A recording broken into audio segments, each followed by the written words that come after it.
Ladies and gentlemen, boys and girls, people of all fandoms, welcome to the Ferret and Raccoon podcast, episode 26. Yes, we are back once again for the second to last podcast of the year for the most part. It's getting close. Getting real close. And the final podcast of the year, which is going to be a very interesting one, but we'll talk about that later on during the podcast. I would probably, not probably, I'd like to say I'm the Angry Raccoon, as I'm sure people must know this by now, but just in case if anyone doesn't. And I'm Ace. Pretty much. I don't know why I said it so slow. Yeah, you said it slow, and while I was still talking. I said, I'm Ferret. Yeah, we may have a small audience, but they do understand and comprehend like speech. Maybe it's just getting it ready for that future soundboard, you know? Exactly. There's going to be a gold mine when it comes to going through all these podcasts. And for the most part, we are back with a slightly earlier podcast. As I'm sure you probably noticed, it's not the usual time gap between each one, yes, every other week. That is mainly because of the second, because this is the second to last podcast of the year. We have something coming up, which I'll mention again later on. And we just thought we'd talk about a particular topic, which we'll get to once again at the end of this podcast. But I think for the most part, we're going to chat and talk about anything that we've done, I guess, over the last week that isn't regarding the main discussion. Does anyone want to start off with anything that they've been doing or want to mention? Yeah, I'll start. Last night, I went to see the metal band Nightwish. Mm-hmm. Very enjoyable. They were supported by Amorphis, which were quite heavy metal-ish. I didn't enjoy them too much, but they were fine. And the other supporting act being Arch Enemy, which was it was a lot heavier, screamo kind of stuff, which I haven't listened to since I was like 18. They were very enjoyable. Even if I barely heard the lyrics, they had a stage presence. Good. Nightwish themselves it's kind of symphonic metal. The lead singer does opera, so when she's got some more operatic songs, it's very interesting. She really shines, I'd imagine. Yeah, she's cool. People who listen to opera say she's wasted on rock music. The band says she's wasted on their band because she's that good. But I think one of my favourite bits is the singers. You've got male singer as well, and he's got a very gruff metal voice. So when they're both singing a song, there's a beautiful contrast there, and I really love that.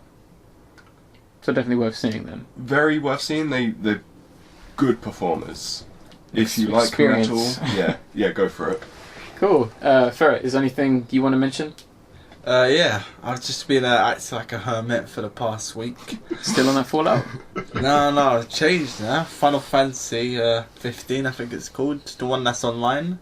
That'd be 14. 14, yeah. Realm Reborn, yeah. Roman numerals get me confused, guys. Mm-hmm, that's fine. But, I've been banging out that game. Love it to death. It's beautiful, everything about it. But we can save that for another time. Okay, sure thing.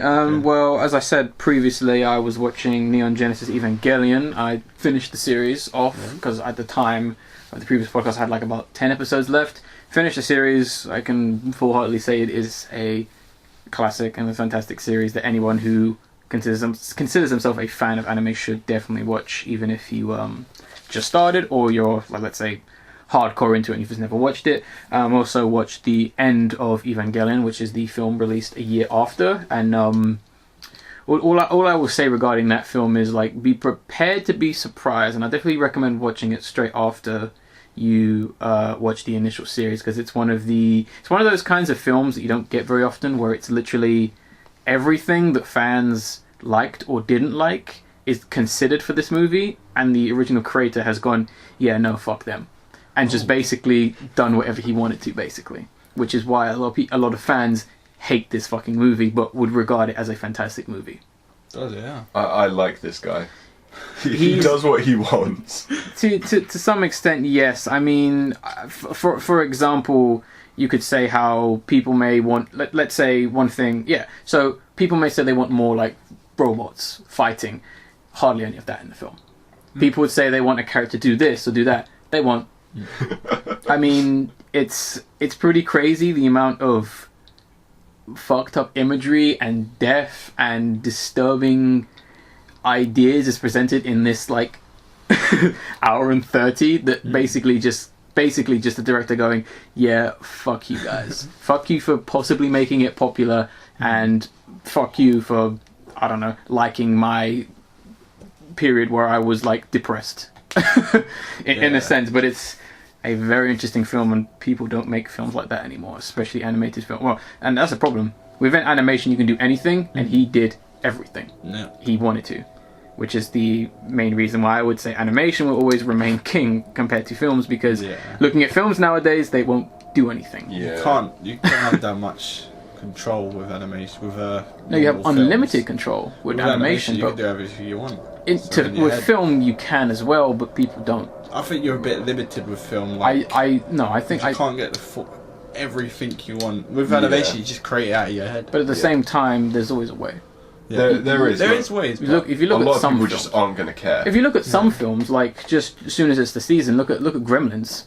That film shouldn't technically be possible. Yeah. Look at films like even as we're going to mention later, Star Wars. Yeah. That film is way ahead of its time, and it shouldn't. It's still on par today. Yeah. The sheer like, if you've looked at behind the scenes for the original Star Wars, so many problems on set, and that just helped the film.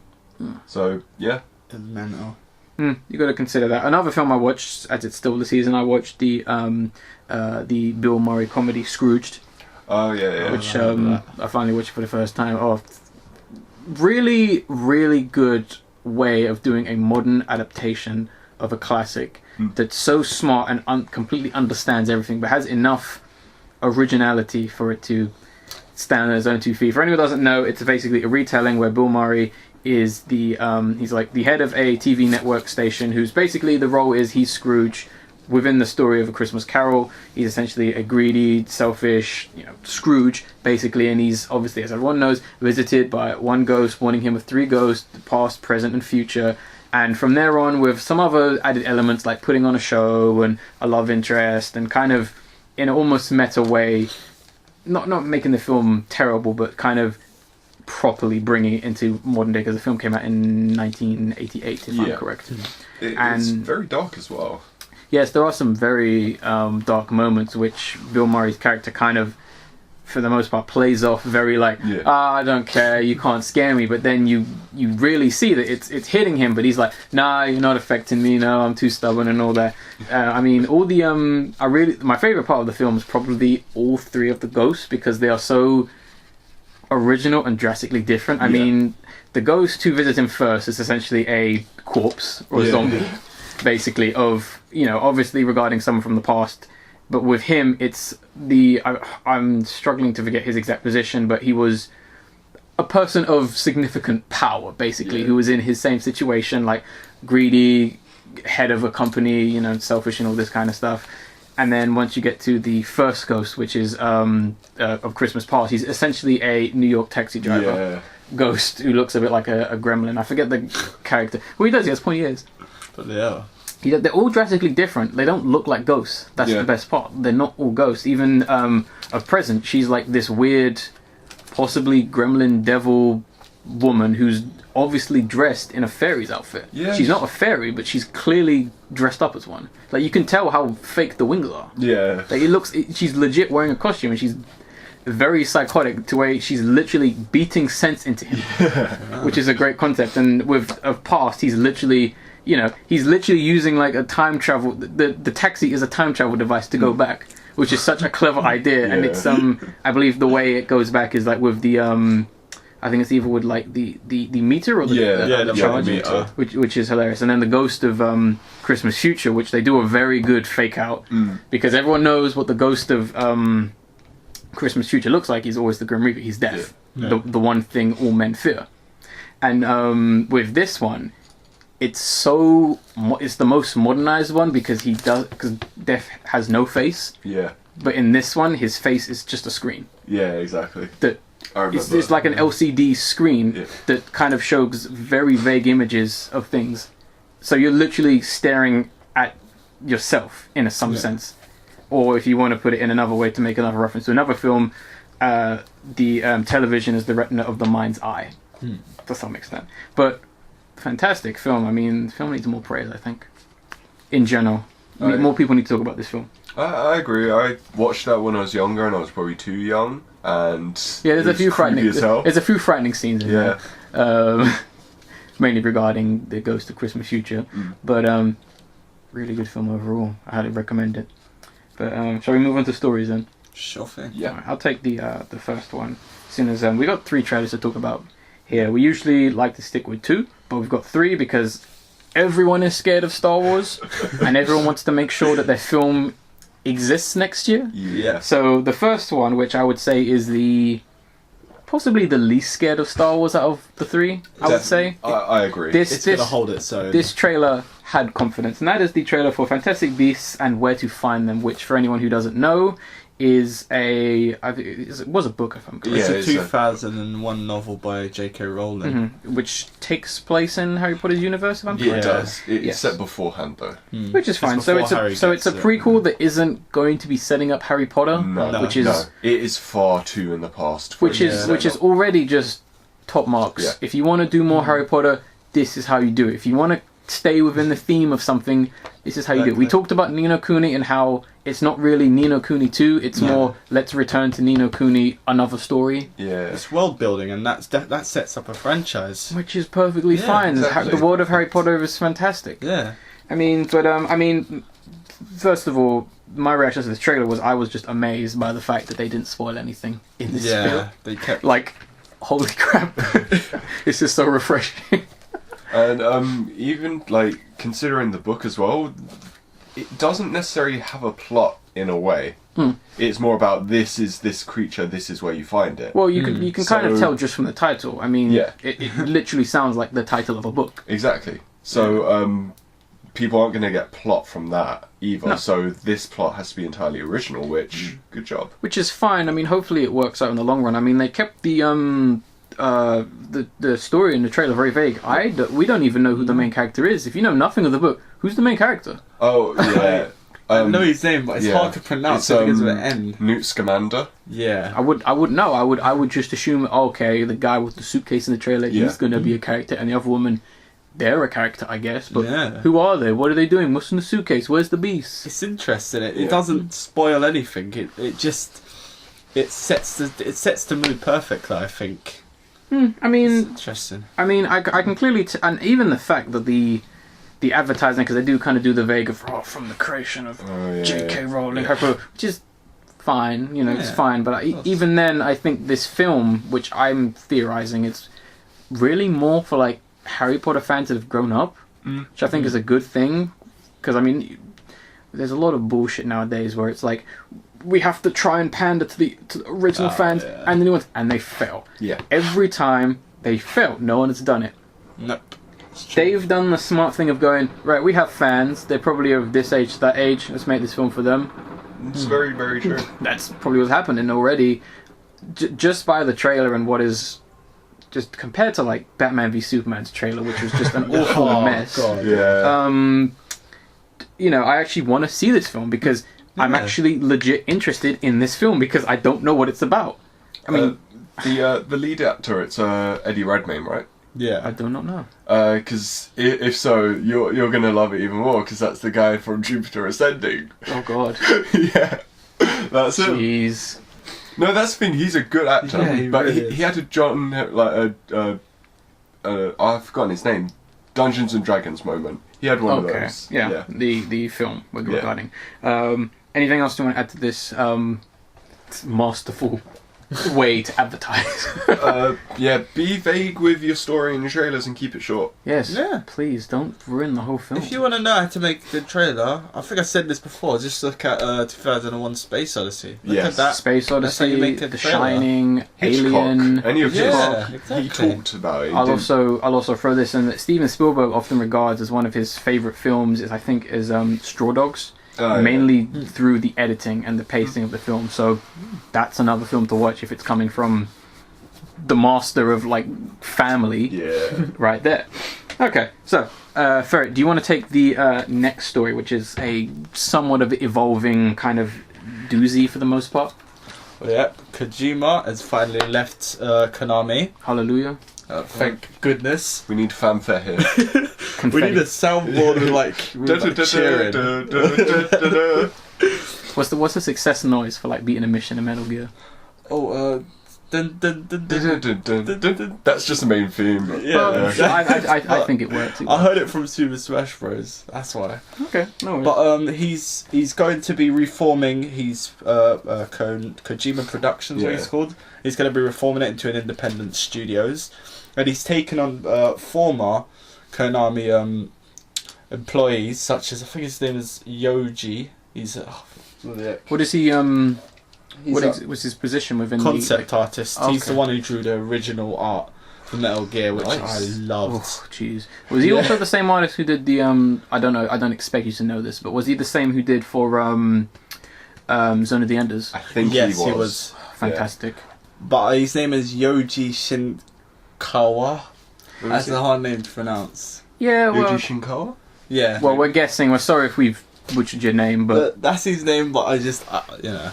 good to have him on board. Yeah, exactly. So, what do you guys think of that? Well, obviously happy. Yeah. Very I don't pleased. think I need to ask. He can create content he wants. Yes, and linking onto that, within kind of the span of about 2 days as well, it was also said that he's going to be partnering up with Sony for this front, which is good. So he's going to be creating a. I think it's going to be just for Sony platforms. They didn't say just PS4, so I'm guessing maybe PS Vita game or something like that.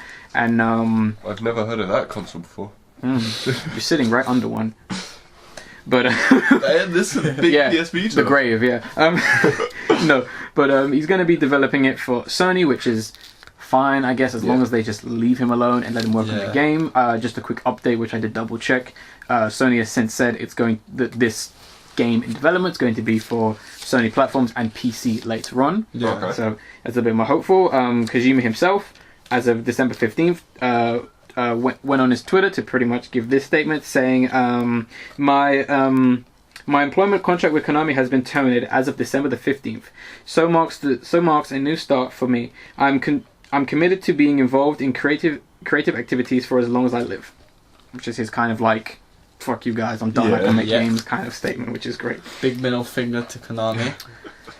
I think the whole world is doing that at the moment. Oh, yeah. Everyone, come Well, on. except for Konami, they're just like looking at each other like, yeah, we're the best. We've made the best deal. We've made the best thing ever. I would We've done really like to know the ideology and just I think thought- they're shining their pachinko machines. Just like the thought process going on at Konami, where it's like, do they? And I keep bringing this up. Are they just like blocking any kind of feedback, whether good or bad, or are they looking at it and going, these people don't know what they're talking I'm about? thinking that aliens or something like that. The original the board members have been taken over by aliens or something. I don't know. It's weird. Why would Is you? this why kick he this put that down? mission in Ground Zeroes? Maybe, yeah. That is The body weird. snatchers. That is weird because if this stuff was going on since before that game came out, why would they allow him to put that in there? Or are they that dumb? I'd say that one. Weird. I mean, considering they let Kojima got away, and they're making this dumb movements, they have to be that dumb. Yeah, because they must have like at least 10 bloody marketing advisors. Yet none of them have the sense to figure out this is probably the worst move they could have A made. lot of them do. You have to. What? The one I think when we talk about the hate towards Konami, I think we're mainly talking about the people in charge. We're not Yeah. talking about Yeah, the developers. No, the No, developers We always are want. good. I think every now and then we need to specify that it's the Yeah. ones in charge making The these higher-ups. dumb decisions, and Yeah. I'm pretty sure it's just a group of 7 or 10, which are really the arseholes there. I mean, everyone else who's developing games. Maybe unfortunate that you're working on a terrible game, but unfortunately that's your job. I'm gonna say it's a group of 13, just for that number. Trying to make a Kingdom Hearts reference or something? No, because 13's an unlucky number. Organization 13. Ah, yeah. I've never really played Well, Kingdom Hearts that much. granted, the main villains in Kingdom Hearts is Organization 13, but yet there's like about 20 of them. We've been Yeah. digging deep. Yeah, Digging deep into digging deep in the Into Konami the theory. foxhole. It's the theory. Yeah, wait until you see January 27th. That's when he's going to reveal himself. Oh my god, you'd be I am behind Konami Konami. all along. It was me.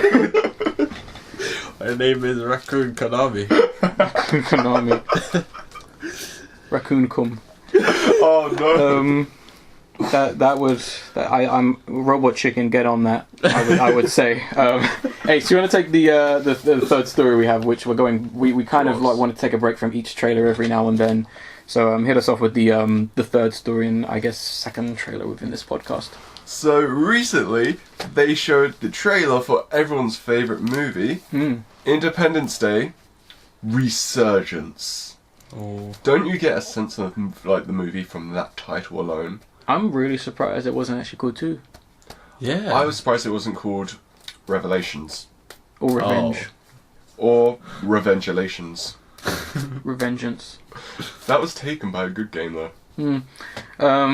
Which is fine. I mean, we all saw the trailer, yes. Yeah. Huh? Did We you all see saw the trailer? Yeah. So I'm not there. So like, I'll come to you first, Fred. Like, what were your general like thoughts on like the trailer as a whole? Well, I thought the trailer was quite good the way they did it. I thought it was quite interesting. Mm-hmm. The only thing I'm disappointed about is what probably most people are, is that Will Smith will not reprise his role as Steve Harrell. Yeah, Hello? that's. I think that's Hello. of all the things. So- That's like the glaring issue for Yeah. most people. A lot of people are going, was Will Smith, and I think, and this kind of links into what I was kind of going to say about the film, and that is the fact that I don't think the people behind this film, whether they're the original creators or not, have actually watched Independence Day Yeah. or have actually spoken to anyone who likes the film. Because if you speak to anyone who likes Independence Day, they'll say, "I love the bit when the White House blows up. Oh. I like Will Smith, and I like that speech at the end." Yeah. Other than that, it is a cheesy shit film.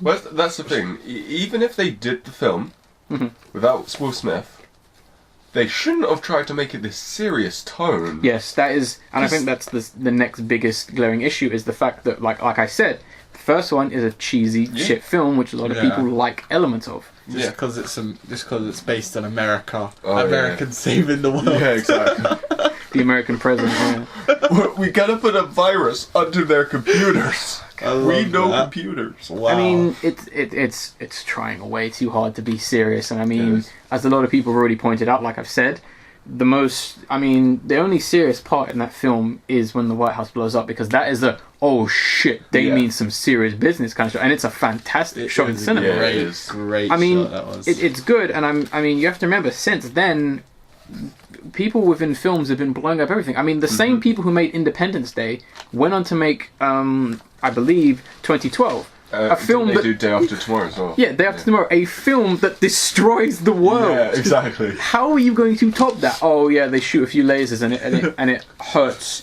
Will Smith's wife's son. This time, Oh no. they blow up the Lincoln Memorial. Oh No one no. cares about that. And the Washington Memorial. And the Jefferson Memorial. I would like to see just a montage of them just blowing things up, but it be CGI instead of actual practical effects. And it's to sabotage. Oh god. You should just make a movie about them blowing things up. Yeah, it's I think called that'd be Transformers: Age of Extinction. Like, where have you been? But I mean, they've messed this film up already. Even just from, I mean, the film's dark as well. Like Oh, aesthetically, yeah. just dark. I mean, even when you see Jeff Goldblum, which hey, it's good Jeff's back. Yeah. But even he's not doing anything. He's clearly been told, yeah. Now remember, Jeff, this is a serious film, and he's like, what? He seems to have put more acting into his character in Call of Duty Hmm. than to this. It seems like he just turned up, like he just woke up an hour earlier, went to the set, and he just started reading lines, and they clicked action. Still like doesn't give a crap. He just walks on, it's like, yo, and done. That's it. I mean, some of the casting. Jeff Goldblum, he doesn't need to return. I mean, the fact that all the kid actors are back. What? Oh, sorry, excuse me. All the kid characters are back, Yeah. but they're That's the all thing. being played by older characters. Oh, yeah, every yeah. kid that had a speaking role has returned. They have some relevance. Will Smith's fictional wife within the film is back. Really? His son, yeah, she's back. Oh wow. Yeah. But he's not here. He's not. He's dead. Yeah, they made up. They made up a reason for him. He's dead. Yeah, he's dead. They've said What? it on the website. He's dead. His character's dead. How did he die? It's the same thing with Jaws 3, where the main character just dies because of fear due to the shark. And it's like, no, he killed the shark twice, and now you're gonna insultingly say, oh, because of the fear of the shark, he had a heart attack and died. No. Did they say how Will Smith characters died? They just said he just died somehow. I think maybe of old age or He something. contracted the computer virus because it became a biological virus. Oh, no. Which would be actually a cool idea, but no. If they actually do that in the film, they better pay me because I came up with that idea for them. I don't think that they're not that smart. They want to make, and here's the other problem. They want to make something. They obviously want to make a film that's going to make people go, oh yeah, Independence Day. Everyone remembers that film, but you're going to alienate everyone who likes Independence Day. Yeah. Which is incredibly dumb. I mean, you've already like messed your film up already. I mean, have some fun. You are allowed to have fun. I mean, what are you trying to rival Batman v Superman now? Like, did you look at that trailer and go, "Oh shit, we got to make a film like that"? Yeah. I actually kind of think that's. Hey, turn those lights off. We're trying to make it dark and gritty. Are you turning lights on over there? Turn those off. Hey guys, we're trying to save a bit of money. I can still see his eyes. Turn that light off. But the thing is, I don't really blame Will Smith for not reprising his role. No, I don't. He does not need to. The only bad thing about that, he said the reason why. Like, there's lots of reasons why. A lot of media outlets say there's a lot of reasons why he didn't reprise his role, but the main thing is that he didn't want to do a sequel and he wanted to film After Earth. Oh So, yeah. that's, Everyone remembers that film. I mean, good. I think After Earth will be more entertaining than this film, though. Personally. That's the thing. Also, considering Will Smith is now Deadshot in the DC Universe thing, and that there's rumours there's going to be a Batman Deadshot movie. No, not a Batman Deadshot movie. Deadshot in Batman's movie. No, I know, but that's just how people are saying it. It'll be like Batman with Deadshot. DC, man, what are you doing? Yeah. They just don't know anymore. They're like, they've gone, okay, we need to make it like Marvel. Let's not wait about 20 years to set this all up. Let's do it in 5 years, okay? It's too late. It's too late. Batman It and is. the Deadpool movie, I don't know. We'll have everything. Batman and Deadpool movie. There's more of a chance of Marvel acquiring DC than DC acquiring Marvel. Yeah. You know what I can't wait for? Not that I want that to happen. Ugh, man. I can't wait for them to try and like put Wonder Woman and Superman as love interests, just to piss everyone off, like they did in the New 52. Why? Why do they need to be in love? Because apparently, Because they're superheroes. Yeah. Superheroes have to fall in love. Yeah. No superhero can fall in love with a human. That's wrong. well, like lots of writers were like, "Oh, Superman wouldn't love Lois Lane. That's dumb." I bet you there won't even be a gay person in this character in these films. I'm trying to think of a gay character in DC that. Be careful now, because we're not trying to say Aquaman. DC. No. We're not trying to say DC are homophobic. Well, that's the thing. Batwoman. maybe? Batwoman won't appear in these. Aquaman is not. He has a son and a wife. I'm just joking about. Yeah, none of their central cast characters are gay. Not that they need to be. No. No, they need to be. I'm just saying, within the context of the films, they will remove that. I mean, Oh yeah, Harley Quinn. She will not be bisexual. They'll take that away from her. and I'm pretty sure they're just having a fit anytime someone says no. Yeah. Despite the fact it's in the comics all the time. Yeah. Or whatever. Okay, I think we've talked enough about this piece of shit. Let's move on to the next story, and that is the fact that there was a Nintendo Direct, mainly regarding Super Smash Bros. For Wii U and 3DS on the 15th of December, which we didn't watch, but we watched the general aftermath news videos and stuff. So we get to just run through that. Not a lot, but there's a few things just to get out there and all that kind of stuff. But yeah. So first thing that was kind of said, we'll get like the less important things out the way. They showed off an in-depth workings of how Cloud is going to play in the game. Okay. I like the touches from Final Fantasy. He gets his own stage. Cool. That's all I can really say. Anything else you want to add? Yeah, I hope one of Cloud's outfits is lightning. Nintendo may not know a lot, but I think they know enough. Damn it. I went to like play Lightning Online just to piss people off. Jeez, just to have people scream, no, why you playing this lightning? Screaming on the mic and anything like that. And it looks at the rain, looks like it's going to, thunder in a sec anyway. Well, we Time got to the record. cloud, we're just waiting for lightning. Exactly. But Shame people can't see it, but whatever. So the next thing that was shown off, we got a bunch of Mii Fighters costumes. basically to just improve your gunner, swordsman, and brawler. So we'll run through those real quick. We have Geno, who is the gunner type from Super Mario RPG. Super Mario RPG, which I thought he was like he weren't allowed to be in Mario games. I thought there was a copyright issue with him. No, they have Square Enix's permission, obviously, to use it. Oh, okay. Obviously, because because that's technically a Square Enix game. Yeah. That's why it's not been re-released. Okay. Really annoying. He's not actually in the game. Yeah. I think this was like a guy. This was a character that a lot of people were like, oh, we really want this guy in the game, but I can just see this pissing people off. Yeah. Next we have who was the next character? Completely forget. Well, it's not even a character; it's just a chocobo hat. Oh yeah, chocobo hat. Just because, I guess. Then we have a slightly original look, which is the bionic look for the brawler. Oh yeah. Which is pretty good for the most part. I really like. It's got like almost a Vanquish kind of feel to it, to some extent. All right, so next we have Takumaru, who is essentially from a game series. I'm not necessarily going to promise I'll pronounce correctly, but I believe it's Nazo no Nazusima Joe.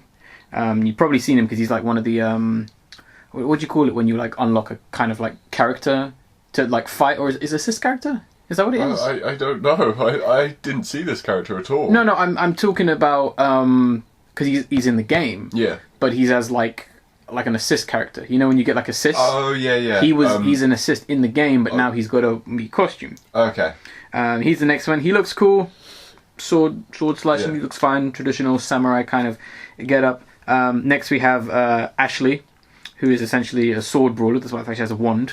Which I thought maybe you should make another cast for magic use or something. From the WarioWare Inc. series. I really like this character, since the characters from the WarioWare kind of rhythm-based random games, they don't get utilized too much, which is a bit of a shame.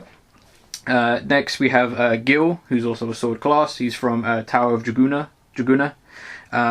He's fine. And then the final three being Tails and Knuckles, who are Tails being the gunner and Knuckles being a brawler.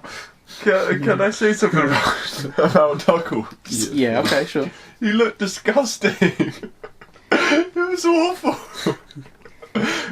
He didn't look good. I will say that much. Tails is fine. I think Tails looks kind of cute, but like Knuckles is a bit like. It's awful. Maybe. Ever since Sonic Boom, they can't get them right. I don't get it. Even the costumes. It's weird. They just... You think it'd be hard to just put Knuckles' skull on your head, but no. Bit of a shame. But and then the two big reveals. We'll start with the biggest one and the most happy based one, and that's the fact that Bayonetta was revealed and confirmed for Super Smash, which is so good. I think this is the one that I think everyone knew was going to go in, but still wanted. We were just waiting for them to announce. It was going to happen. It was going to happen, and I'm so glad it has. Even the trailer and the setup was great, where it has Pit kind of like, you know, fighting as it's a witch, and you know, I'm witching out, which was pretty good. I mean, the main, I would say, like, benefits from this is the fact that both costumes from the first game and the second game are in there. You also have her like ability to stop time, Witch Time I believe it's called, all her combos, like guns, abilities, basically playing from the game. Even the stage, which is like the first level in the first game, is a stage, which is a fantastic idea for a stage, which is awesome. Any thoughts on that? I was very pleased that they put both costumes for Bayonetta. That was the bit that excited me the most, because I thought they were just going to do one, and I was like, I'm happy they put this in. So the original was like, yes, good job. It's cool. Anything, Ferret, you want to add? Well, I'm not a big fan of Super Smash Bros. I know it's a good game. I've played a bit of it, but I'm not really into the hype of it all. But I can say that Bayonetta edition, that's pretty awesome. I think that's pretty interesting. I might give it a try. Sure, we have the game. Because I've seen the trailer and it looks really cool. Well, we need the DLC in that. Yeah. Next we have the other character. We've got two characters, which were we, just before we go on this character, were we slightly disappointed with the stuff said at the Direct? In any kind of sense? Not that I know of, no. I'm talking like mainly you, that you guys. Did you feel it was disappointing in some sense? Not really. It was standard, like, direct for me. Okay, good. So it's just a bunch of whiny babies then. Yeah, I had the same reviews as Ace. Okay, you know who you are. So next we have Corrin from from Fire Emblem Fates, which is still not out, and the fact that a character from this game is in Smash just makes me want to play the game more. Yep. Bit annoying. So essentially, the way he was confirmed, which was pretty good, it was essentially within like the cutscene or engine of Fire Emblem, and I'm sure we've already talked about like what's going to happen in Fates, where you join a side and they give you the option of join this side, join that side, refuse to join, and then the fourth option being join Smash, to which he's basically like, fuck this shit, I'm gonna fight in Smash. That was a cool trailer. I love that. That was well done. Next to the I forget, Captain Falco and I won't say her name for spoiler reasons. Fight, but I mean, overall, I like this character. I mean, he's got. I'm not quite sure how intentional it is, but his male counterpart is very metrosexual, despite the fact he has a female counterpart, which I'm a bit confused about because very androgynous. Yeah, I was just under the impression that he was going to be androgynous, like his look would stay the same. I don't know.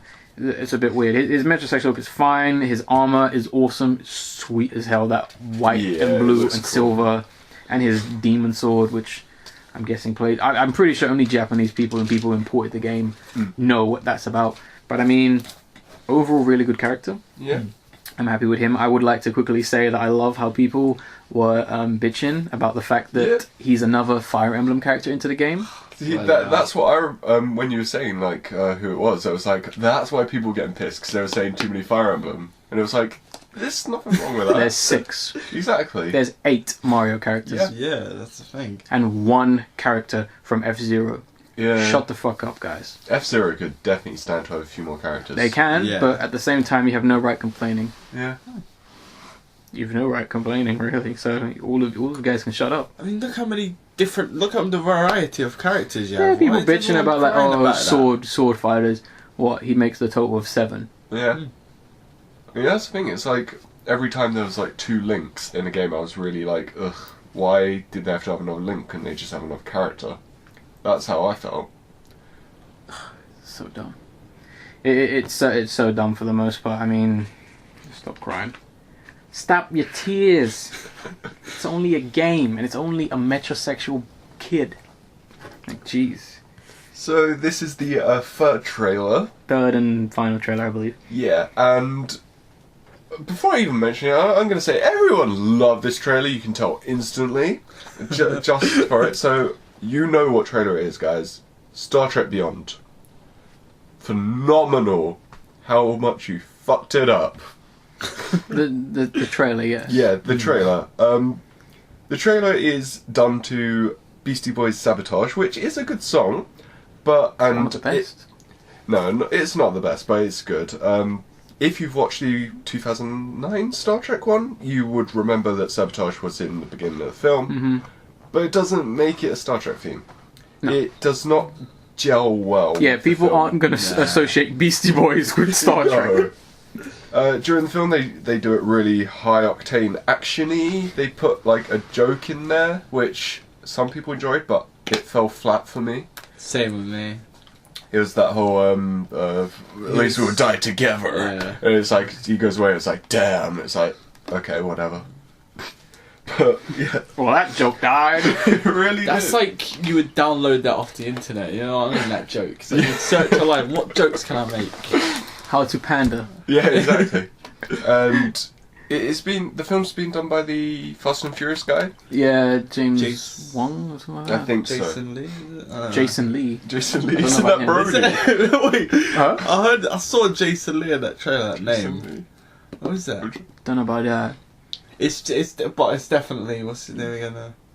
Jamie Wong. Jamie Wong. Yeah, that's the guy. okay. But I heard Jason Lee in there. I don't know why I'm mentioning this. But. It's funny. I mean, I think you've already kind of said some of your thoughts on it, Ace. Yeah. I mean, Ferret. What are your thoughts on like the trailer as it is? I think the action was there. I thought film looks like it's actually going to be really good. Has a lot of good sequences, but I think it's I think the trailer is just trying to. It's just. I think the film itself, looks like it's going to be very dark, very serious, quite. I wasn't seeing no dark in there. Quite interesting, but it's the trailers and the music. They're trying to make it seem like it's a lot lighter to cater to all the audiences. Yeah. And that's the big problem with it. Just a quick edit. It's not Jamie Wong. That's a artist. That's a music artist. It's Justin Lin. Justin Lin, that's the it. one. See, at least you got 2 J names. Yeah. He's the it's very similar sounding names, but he's essentially most known for as being the director of more recently the Fast and Furious films from about 5 to 7. I thought it was 3 to 7. Was it 3 to 7? Yeah. Okay, I thought it was 5. And Jamie Wong, that's the guy from The Conjuring, right? The director of it. Oh yeah, behind the Saw films, right? Yeah. No, it's the same was it guy. Yeah. Saw? Yeah. Yeah, he did work on Saw. Yeah, he Okay, worked on yeah. Saw, Conjuring, Fast, and I guess now this film. So he's Okay, in a sense, regarding with Hollywood, he knows how to get people in the audience, and Yeah, that's he by does. doing whatever the fuck he wants to Yeah. in an actiony, dumb kind of way. Yeah. And the fact that they've reached, I mean, it's great that you got more work, dude, but like the fact that you've taken a sci-fi classic and gone, I'm gonna turn this into an action film. It's going to rub people the wrong way, A lot of, and it has. There were quite a few vehicle scenes in there as well, which Which is exactly what you think of That when you was think a of bit Star odd. Trek. and Simon Pegg recently came out and said that he does not like the trailer. He's the I think writer or co-writer of this film, and he said it does not reflect the film. So whether he's saying that to bring back some like public appeal or if it really is, I Very don't know. so. Well, you just have to bring it back to the fact that the director is Justin Lin. yeah, exactly. So they didn't call him because they're like, hey, we're a big fan of Saw. We think that your input regarding what Saw could no. They They do went. some great political intrigue with Star Trek. Yeah, they literally went, oh, this guy makes popular films. Let's get him because people really didn't like Beyond Darkness. We tried to remake a classic. They didn't fucking like that. So essentially, this trailer says, all right, fuck the fans. We don't care about you. Right, you not heard of Star Trek? All right, cool. Come watch Star Trek. You like Star Trek? No, I don't want to hear your nerdy shit. Fuck off. You didn't like Beyond Darkness, so right. You've never heard of Star Trek. So basically, it's an action film, yeah, where these guys they fly in. Well, they don't fly in a ship. They drive cars and they fight aliens and there's explosions and And they play like 80s, 90s music. yeah, everything you like. Also, that phrase you said, it's like a remake of a classic. Remember that phrase. Good. I think everyone needs to remember that phrase. Anything else to add to this bizarre as hell trailer? No, just dead silence. Okay, let's move on to the final story. Yes, this is the final story, and we haven't even reached the hour mark. Oh my gosh. Don't tell me this podcast is going to be short. Dun, dun, Nah. dun. We have a lot to say about the big one. The big one that's coming. Sure thing. So the next story is essentially about Martin Shrill, who's essentially a drug pharmaceutical head owner or some sense. He was recently arrested. So I know a lot of people who aren't in the know, not that you really need to be, probably wondering who the hell is this. So essentially, like I've said, he is the owner of a drug company. He recently acquired, as of this year, the drug Daframin, I believe I've said that correctly, which is known for mainly curing a few other things, mainly linked to AIDS. Essentially, once his company acquired this drug, he decided he was going to raise the standard price, which is within American dollars, from $13.50 US dollars to $750 per pill. Essentially, a 5.500% increase. Yeah. To which, when obviously people were unsurprisingly upset by this, he did not even try and justify his actions. He was just kind of like, yeah, I want to make money. He even said that his only regret is not making it cost more. That's the... Essentially, this Wow. guy has just decided he wants to be a millionaire dickhead tyrant. Basically, he's intentionally pissing people off, but he's doing it in a way that's working. His next kind of stunt was the fact that he bought the incredibly rare Wu-Tang Clan album Once Upon a Time in Shaolin, which I have to say the story behind this. Essentially, the Wu-Tang Clan, famous rap group, essentially recorded this album on one CD. Only one copy was printed as a kind of like final rarest kind of thing ever, give life back into music kind of thing. And they put it up for auction. It's in like a steel case, and whoever buys it cannot release it, distribute it, and have people buy it for at least about 100 years, but it can be played in private parties or to which the owner. So essentially Martin decided to buy it for about $2 million. And essentially that pissed off a lot of people, because there are a lot of fans of Wu-Tang, like myself, who are hopefully wanting to be alive within 100 years to actually hear that album. Yeah. So now a lot of people and fans are going, well, shit, now we're never going to hear it. Especially after this dick is saying comments like, oh, I'm going to be saving it for a rainy day, or he'll be persuaded to, or as a direct quote, I could be convinced to listen to it early if Taylor Swift wants to hear it, or something like that. Wow. Nope. Now, I don't know if this guy intentionally knows me, but he's really pissing me off at this point. So essentially, dating back of last week, he was arrested, basically on fraud charges, as essentially his company, his original drug company, which is kind of is getting all into legal BS with the FBI and all that kind of stuff.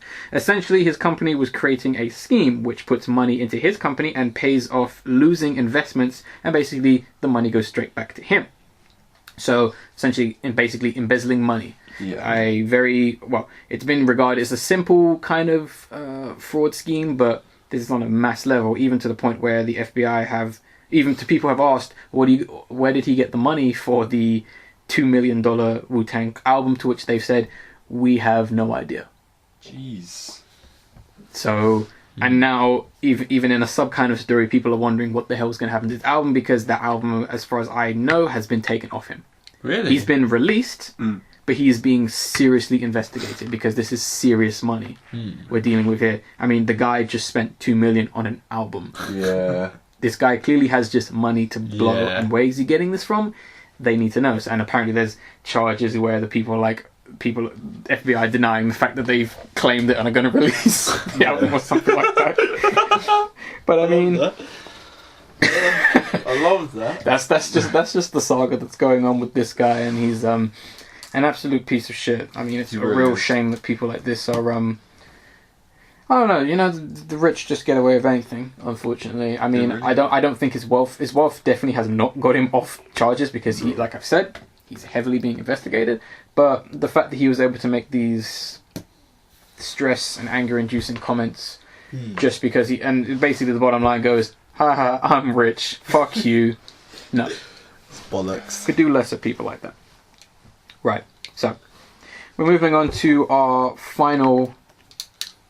Second to last kind of section within the podcast, which is basically the discussion, which, unsurprisingly, looking at the title of this podcast, looking at the thumbnail, regarding if you know anything that's happened over the last week or so, if you know where this podcast is going up, you'll know that Star Wars The Force Awakens was released in cinemas on the 17th for England and the 18th of December, and essentially almost worldwide. And Ferret and Ace have seen the film. I have not.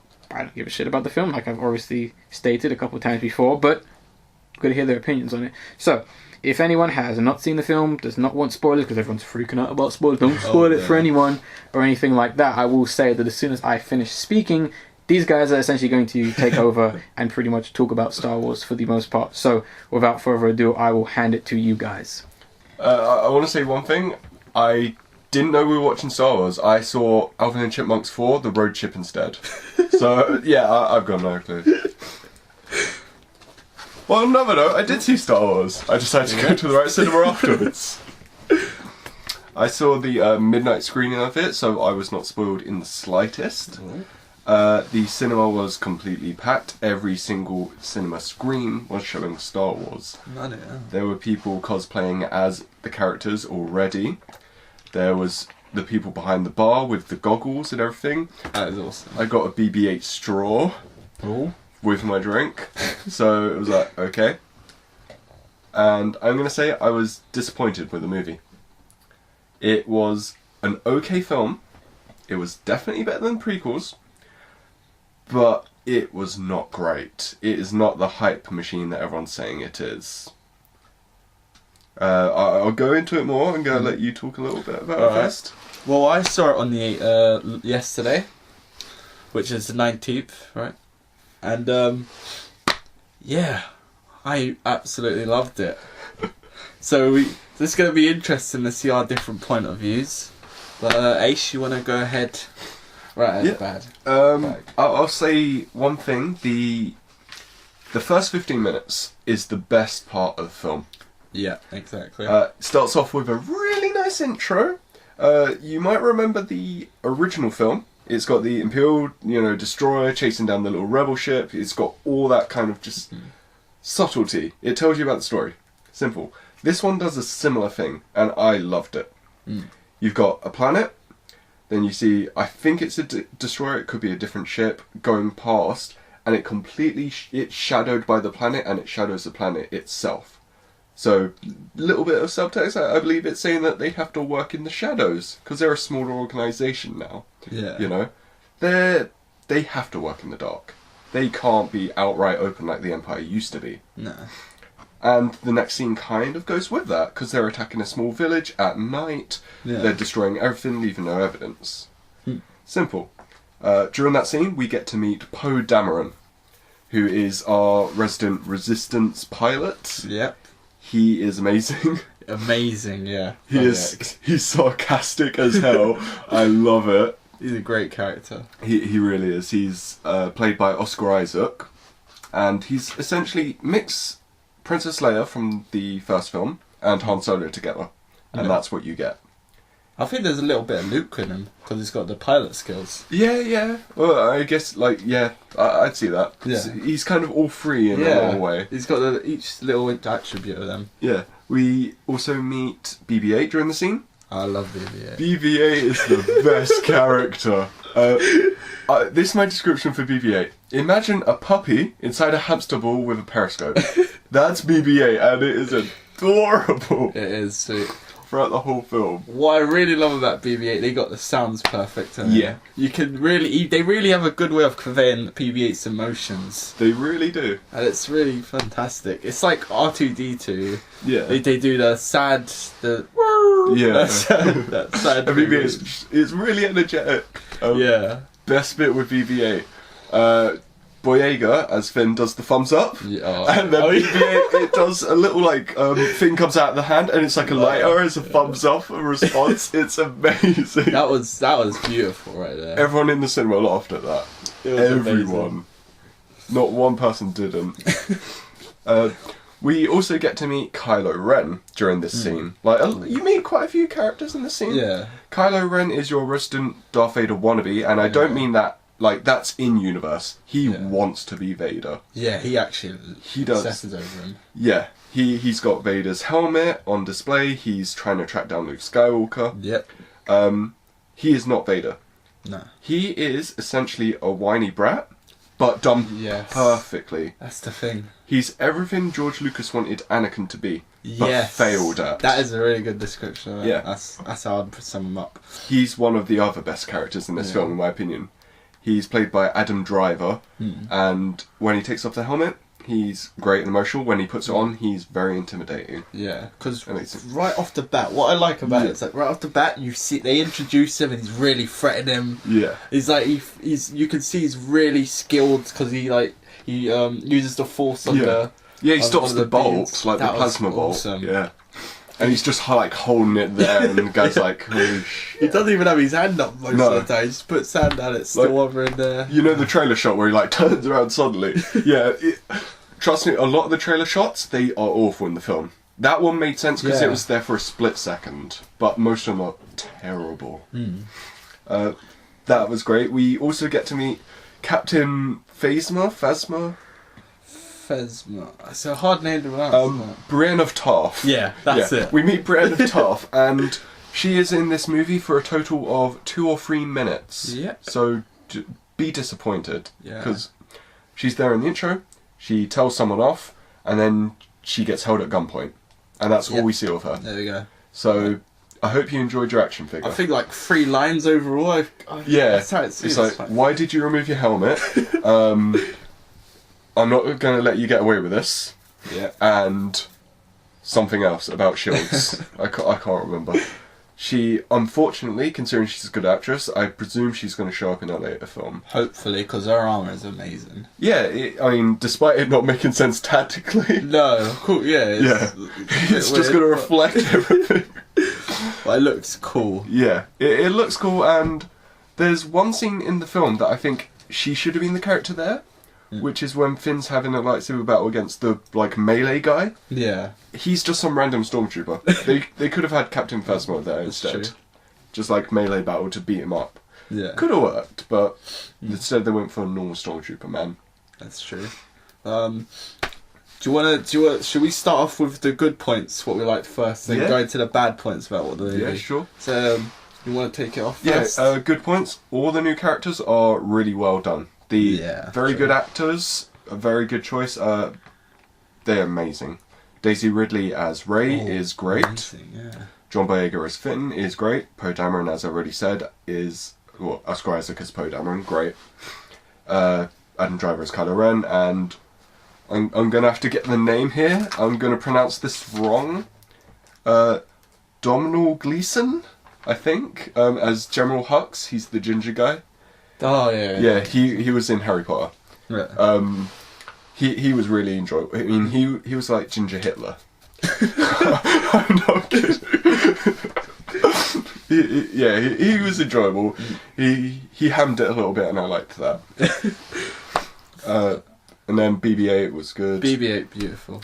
They got the characters perfect. That's what I have to say. What I loved, it was just the acting. Yeah. For people, we haven't heard these names before, like with Finn and Rey. Yeah. They acted amazing. Like they really did. It's mental how fantastic they acted.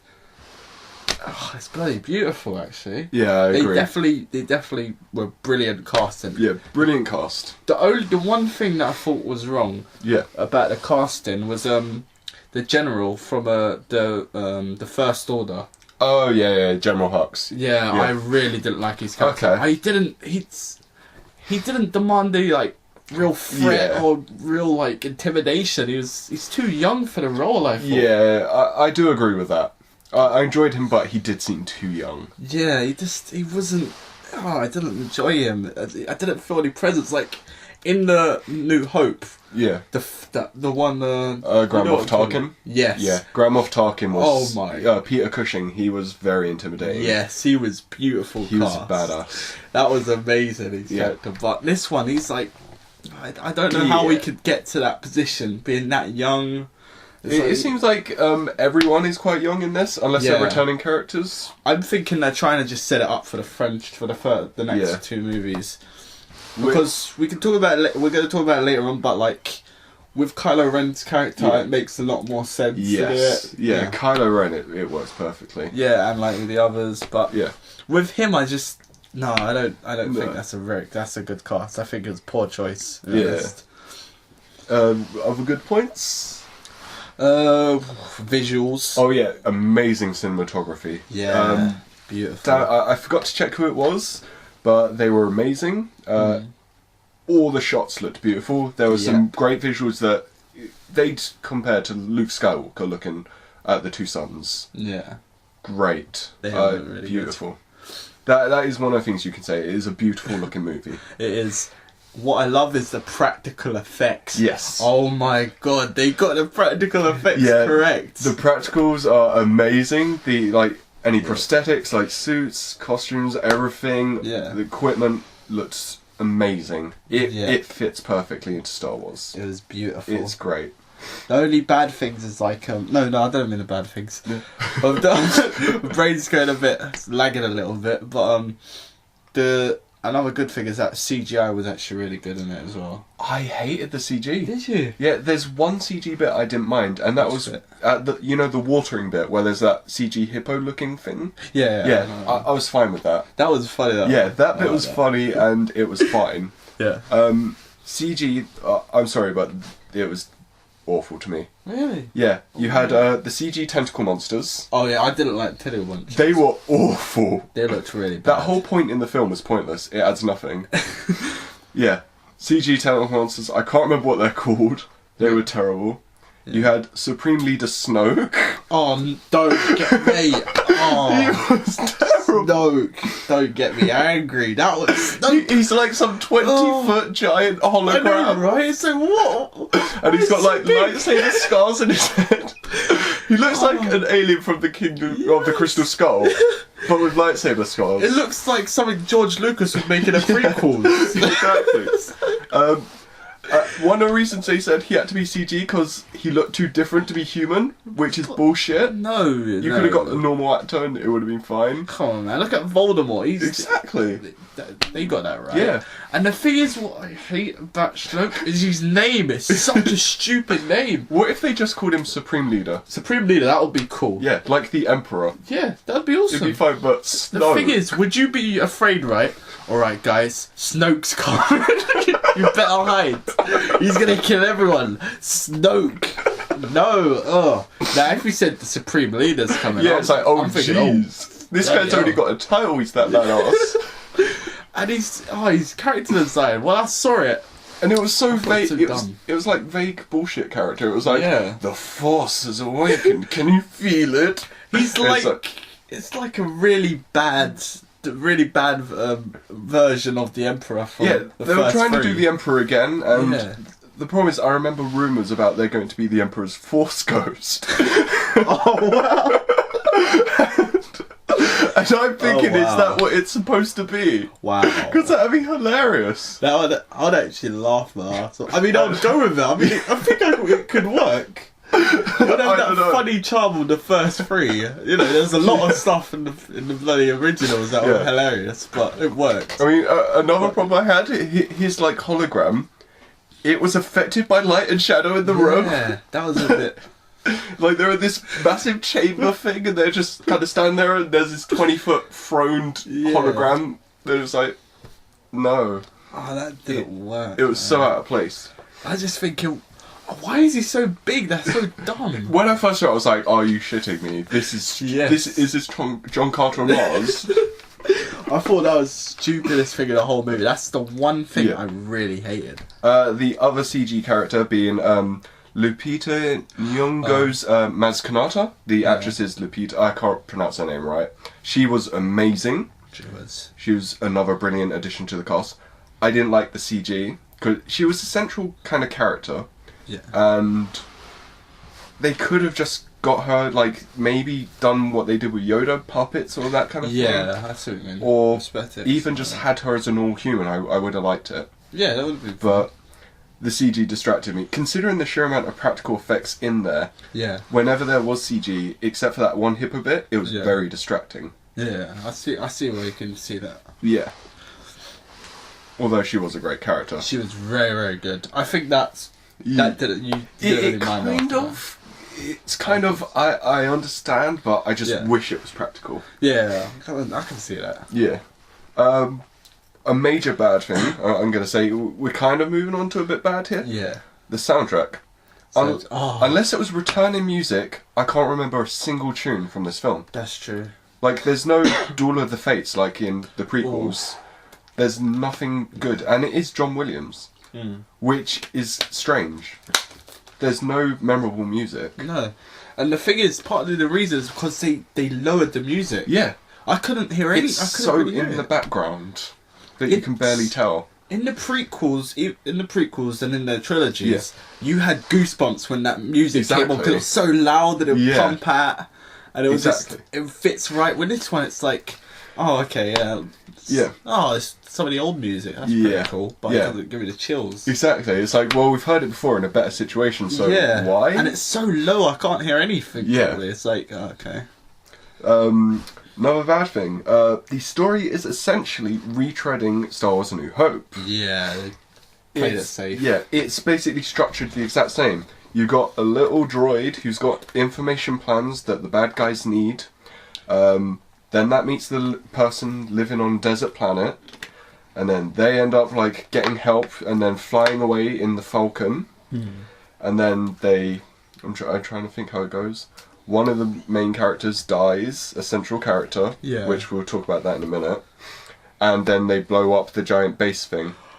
Yeah, well, Yeah. I just realised, like, I Exactly. already knew it was the New Hope, but Yeah. even Yeah, in the new beat for beat. They play it. because Yeah. Han Solo's character, Yeah. at the same time as Yeah. well. And, oh, Yeah, bloody hell. Han Solo is essentially Obi-Wan in this movie. Yeah. Harrison Ford does brilliantly. He plays it well, unless he's in a scene with Carrie Fisher, but that's not Harrison Ford's fault. Yeah, he's very good. He returned to the role perfectly. Yeah. And as I said, we've already mentioned the spoilers. Han Solo gets killed, Yeah. which I think was a great thing. Yeah. It made sense. And it was a very emotional scene. It was. It was Han Solo confronts his son, being Kylo Ren, and he even mentions his name, which his real name being Ben. Ben Solo, what is it? They didn't say the surname, so it could be Solo or Organa. Yeah, Solo Organa. Yeah. So he confronts Kylo, and it looks like he's turning him back to the light side.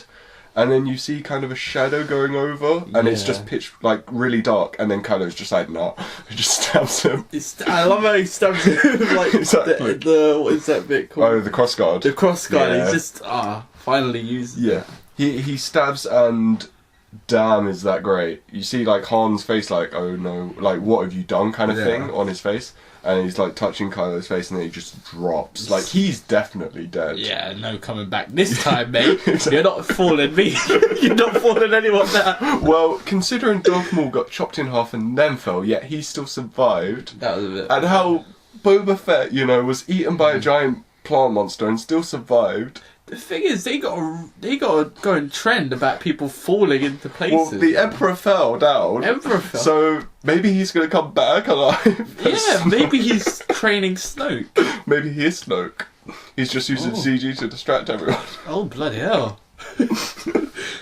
Going off of the Han Solo being killed, Chewbacca gets pissed. Ooh. He gets furious. He shoots Kylo in the stomach, makes him bleed. Like, there's blood in this film. Yeah. It's the only other Star Wars movie that has blood is A New Hope. Yeah. When Obi-Wan cuts the guy's arm off. Yeah. Only time you see blood in Star Wars films. So, yeah, Chewbacca gets pissed. Chewbacca is great in this film. Yeah. If you want to see a good film with Chewbacca, then you watch this film. He's one of the star characters. all in my opinion. the original casts Yeah. from the first trilogy, Yeah. they were amazing, except Carrie Fisher Carrie as Fisher. Leia and Anthony Daniels as C-3PO. Yeah, they were pretty bad. They were. Oh god, Carrie Fisher. I don't know if she's forgotten to act or if if she was asleep. Her acting was two-dimensional in that. It was like, Exactly. what are you doing there? It's like, oh no, he's dead. I'm just gonna close my eyes. Oh god. That was terrible. I haven't seen you for 20 years. Let me hug you. Yeah, that was it. It's just That like was hilarious. smile, hug, and that's it. It's like, don't say you can do this. Don't talk about the Death Star. It's like, It was like, it's weird. she was awful. I've remembered it now. Can we talk about C-3PO? Let's talk about Okay. Anthony Daniels has forgotten to play the character. He's got the voice wrong for one thing. Yeah. He's got a red arm now, Yeah. and he makes a plot point of saying, "Oh, I lost my original arm. I want it back." Oh, that's And- starting to push up for a new spin-off. No, but guess what? I looked at the end of the film. He's just got his gold arm back, and he's waving with his gold arm. Really? Yeah, I paid attention to his arm. He's just got the gold arm back at the end. No, Whoa. no plot explanation. Nothing. Alright, that's pretty dodgy. Yeah, he's just got his gold arm. He's like, ah. Yeah. So I don't know if there's continuity or films like scenes got cut out. That's a goof off. Yeah, Yeah. they must have cut out some Can I scenes. just quickly say, I know I've been silent for about 20 minutes, only because I want to let you guys just kind of have this round. I think it's most likely because C-3PO is going to be DOC for the Phantom Pain. Oh yeah. Yeah. Boss. Oh no, C-3PO is the real big boss. You heard it here, folks. Because when I saw that, I was like, yeah, someone was playing Metal Gear. But go on, continue. I can't wait for like Metal Droid Solid. Oh, that's gonna be beautiful. Yeah. Our returning character R2D2. I did too. Yeah. He's barely in the film, but Yeah. I think it was great. Yeah, I thought it Seeing was him nice. like deactivated was very emotional. That was. It was like, wow, great visual, because you had BB-8 standing right next to R2, Yeah. and it was like, geez, guys, that was Yeah. amazing. I'm trying to think. Yeah, I've put here as a point, the film is essentially like 40% Star Wars A New Hope, 35% action, 10% new content, 5% callbacks, 5% Empire Strikes Back, and 5% Knights of the Old Republic 1 and 2. And if you played the games, you'll get that. It's essentially part of Knights of the Old Republic 2 is Darth Revan has gone missing. Where's he gone? We need to find him. Yeah. And Knights of the Old Republic 1, we're using star maps to find things. So, yeah. I can see that now, yeah. Exactly. Considering the central crux, I've written down here the title crawl, like what it says at the start of Episode 7. So, Star Wars Episode 7. Luke Skywalker has vanished. In his absence, the sinister First Order has risen from the ashes of the Empire, and will not rest until Skywalker, the last Jedi, has been destroyed. With the support of the Republic, General Leia Organa leads a brave resistance. She is desperate to find her brother Luke and gain his help in restoring peace and justice to the galaxy. Leia has sent her most daring pilot on a secret mission to Jakku, where an old ally has discovered a clue to Luke's whereabouts. That's the central crux of the story.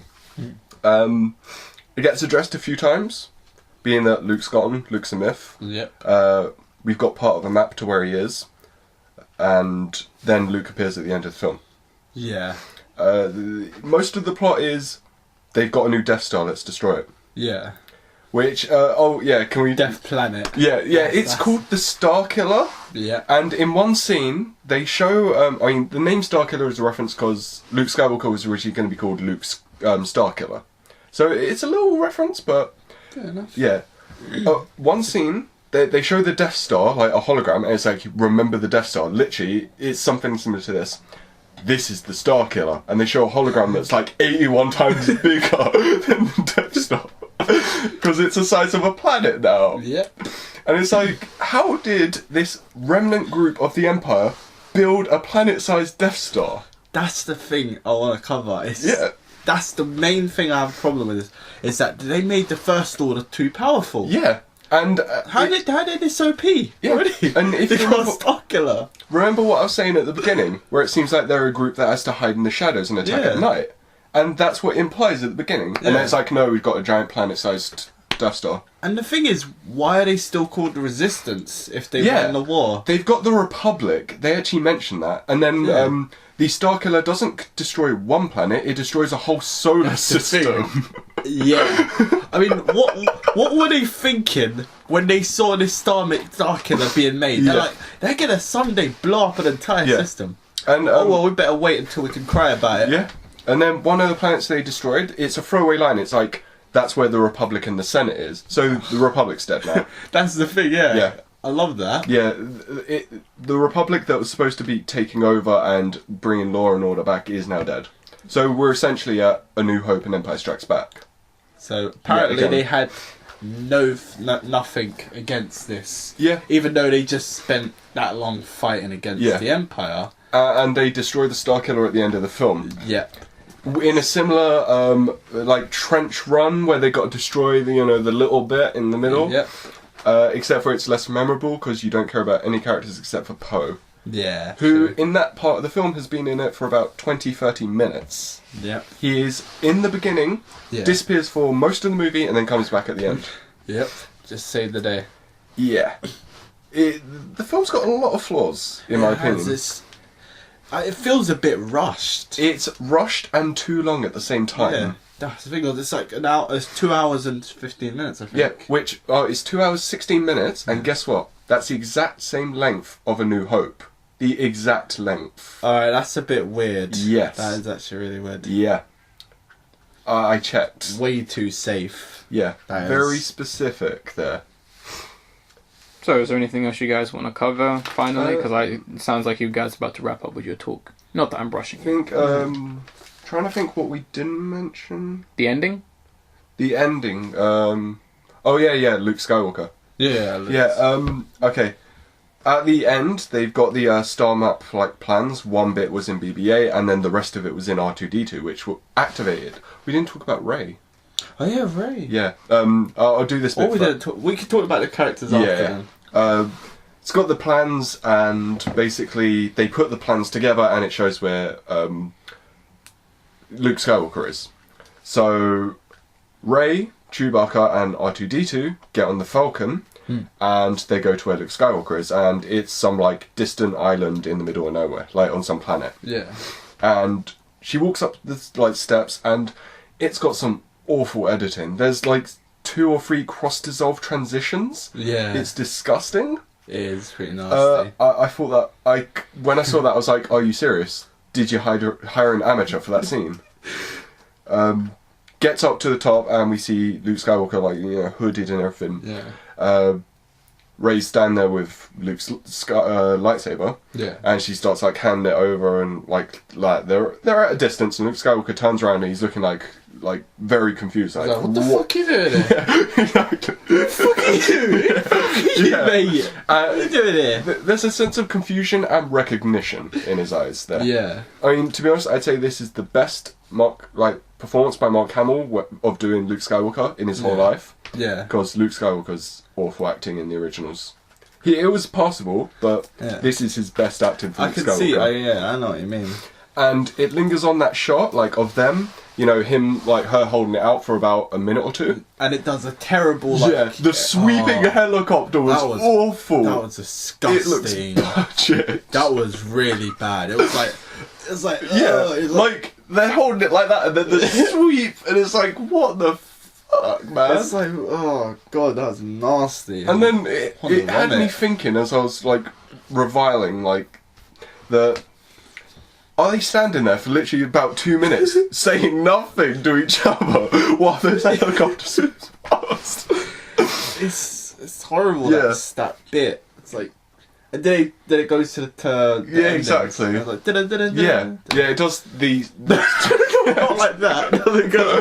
No, it basically does. It like goes to Luke Skywalker's face. Does the Star Wars circle like ending, which Iris. is fine. Yeah, the iris, and then it just does the Star Wars theme and credits. God, that was nasty. The whole time they've been searching for Luke, and they get to Luke and X. That's what I hated. That's the only thing. Because throughout the movie, I bet I can say this for everyone. Everyone was like, "Where's Luke? Where's Luke? I want to see Luke do at least one awesome fight scene. I want to see him do something awesome." Now you know why they didn't really show him in the trailers, because he's only in there for like 2 minutes. Just for that main scene where he puts his hand on R2-D2. Oh yeah, that's like in the flashback. Yeah. This film has a flashback. No Star Wars has had a flashback. I thought that was really well done the way they did it though. It was well done, but I didn't like it. I could see it. For me, it felt out of place a bit, but it was really done well. It felt out of place, and that's the thing. The flashback happens because they're at Maz Kanata's pirate-like base. Yeah. And she hears crying, and I was thinking, is there like a baby in the pool or something? It's like, why is she going down there? And she goes down, opens the thing, and it's like Luke's lightsaber. I love how it's just there. Yeah. The door's open, you can go in and you can find this relic exactly. of the past, of a people think it's some myth, religion. You know what the funny thing is? When's the last time we saw Luke's lightsaber? It was when he was on Bespin and it dropped down a tunnel. Oh yeah. And it's gone. You never see it for the rest of the film. That's shit. And Bespin is a cloud city, so I'm presuming it's on a cloud, because like the planet Venus, or the planet is gaseous and like toxic. Yeah. So I don't know who retrieved that lightsaber. I'm guessing if there was anything at the bottom, like a land, that shit would have broke. Yeah, it would have broke or burnt or melted or gone rusty.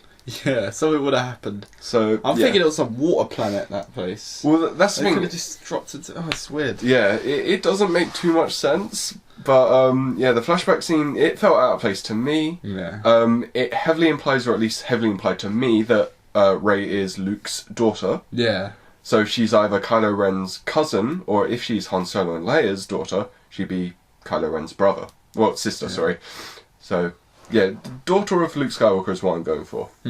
I think we should talk about Rey now. Right, let's talk about some of the characters. Yeah. We already have, but yeah. Yeah, we didn't talk about Rey, though. No. Not in depth. We need to go in depth with this. So, Rey feels to me like the answer to the Mr. Plinkett reviews.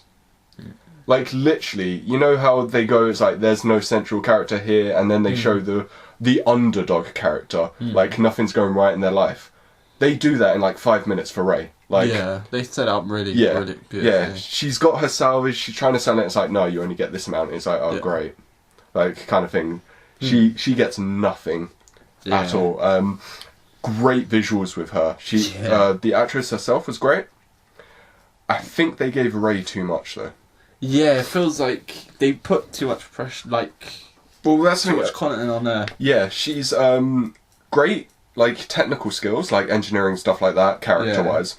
She knows the Millennium Falcon more than Han Solo does. Yeah, that was weird. Yeah. That's what I found really dodgy. She holds her own in a lightsaber battle without any lightsaber battle training. She can use the Force. She can use the Force. Luke, 2 films, 3 films even do really well. She gets no training. She uses the Jedi mind trick without anyone telling her about it. She bloody goes on par with Kylo Ren, who's been trying that like Darth Vader for all his... And considering Kylo Ren has basically been Luke's apprentice... Yes. It's kind of like, how are you holding your own here? And not to mention he's part Jedi, so... Yeah. Yeah, and he's had lightsaber training. Yeah, so...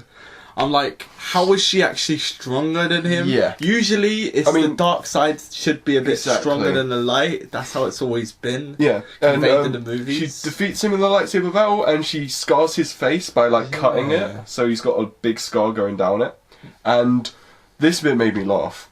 As the Starkiller base is, like, breaking apart... Yeah.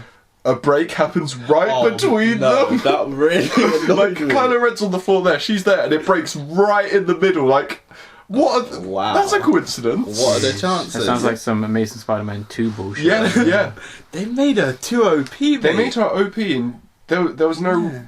So OP, she needs to be in, like, One Punch Man or One Piece or something like that. She should be in Super Smash Bros. She should be in Force Awakens. That game had the overpowered Starkiller. A character called Starkiller. But the thing is... they did Finn characters really well. Yeah. They made him, like, really vulnerable. They made him vulnerable. They made him quite comedic. I mean, he made friends with people quick, and I understood because he's had no friends. Yeah. That's part of his character.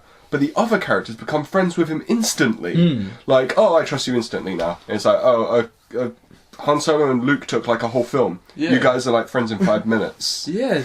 And that's with Rey as well. With Rey and Poe. Poe's known him for like 10 minutes, and they're best friends, and then he disappears for the rest of it. It's like, hey dude, I didn't know you survived. How are you? It's like, you've had weird. Very little. Yeah. The pacing in this film. It's terrible. All of Another note I made. There's almost action scenes every 10 minutes. Yeah. Almost every 10 minutes. Keep the fans happy. It's pretty bad, man. It's like It's like there's no chill scenes. There were very little character development. Oh, the character development is pretty poor. Yeah. With Finn and Kylo Ren, I think they got it really good. Kylo Ren they did perfectly. Yeah. But Finn they did as well. Poe Dameron was barely there for anything. Rey, she didn't get enough character development. Rey, you just think she's a god in the movie. That's how you see her. You don't see her as a human. You think, fucking hell, she can do everything. God. Yeah. Yeah, she's better than Luke. I don't know what Luke's gonna teach her. Yeah, exactly. Probably do all of it. Yeah. I mean, also, you know when she does the Jedi mind trick thing? Yeah. Guess who that stormtrooper is? Yeah. It's Daniel Craig. Really? Yes, Daniel Craig is that stormtrooper in that one scene. Bloody hell. Yeah. That's pretty cool trivia there. Yeah. I heard it here. Callbacks. This film had a lot of callbacks. This is a very hidden one. I'm just gonna let you know. Finn's real name, like in the film, is FN2187. Yeah.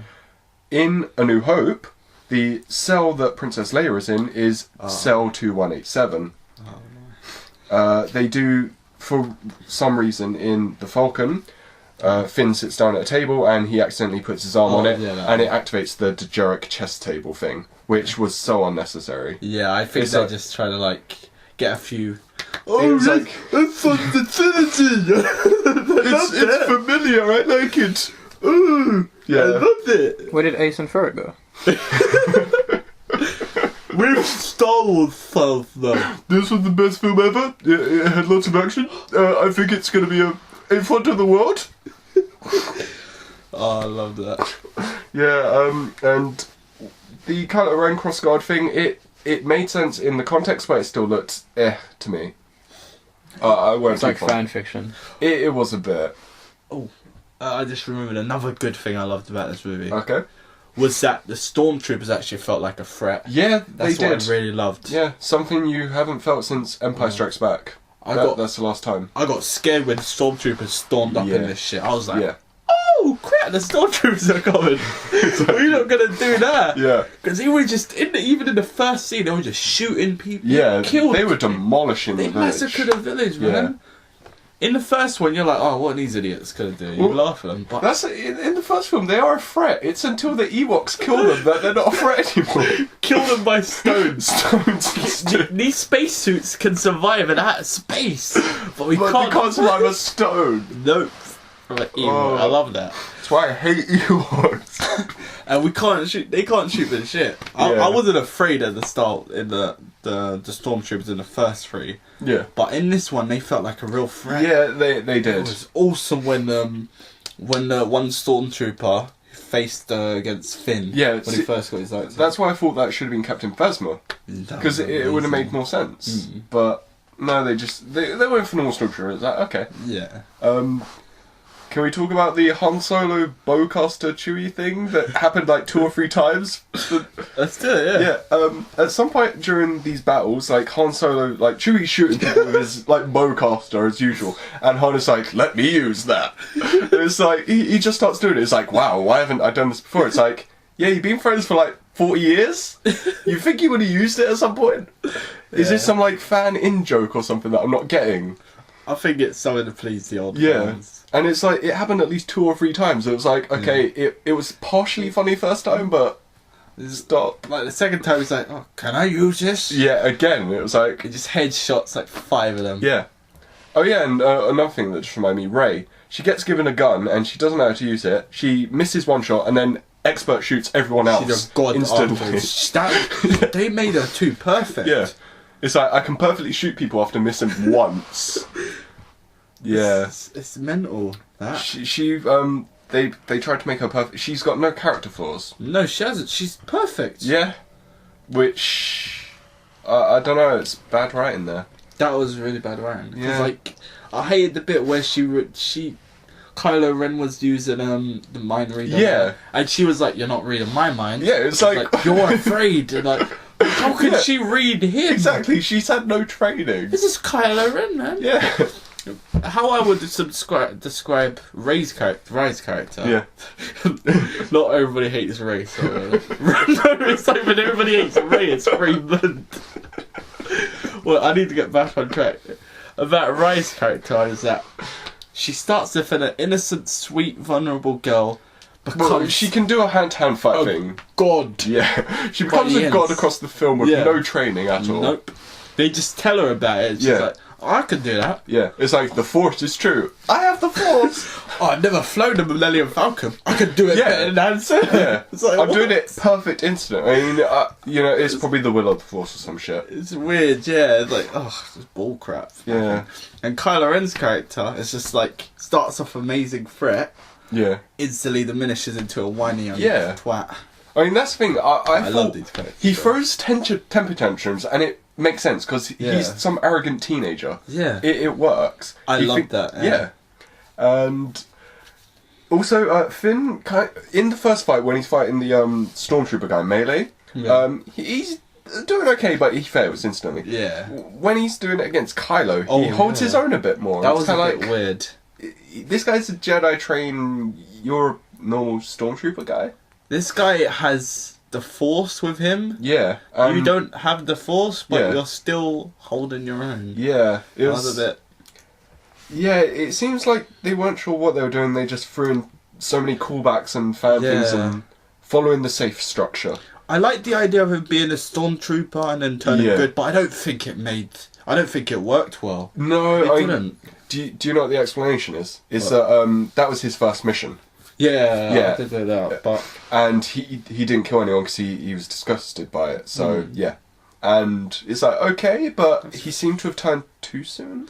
I think, yeah, because what they do to stormtroopers is they steal them from a young age and they just fill them with propaganda. Yeah. They torment them all their life. So by that way, he shouldn't really have a moral compass, I think. Yeah, he exactly. should be just focused on killing. So Yeah. I don't know how he could just instantly switch in like 5 seconds. Yeah. Like one of Become this Stormtroopers, guy, good guy. he's dying and he's like, oh, and he puts his Yeah. bloody hand on Finn's helmet. Yeah. And great visual. And then That Finn's was, kind of like shook up. He's like, oh shit. Yeah.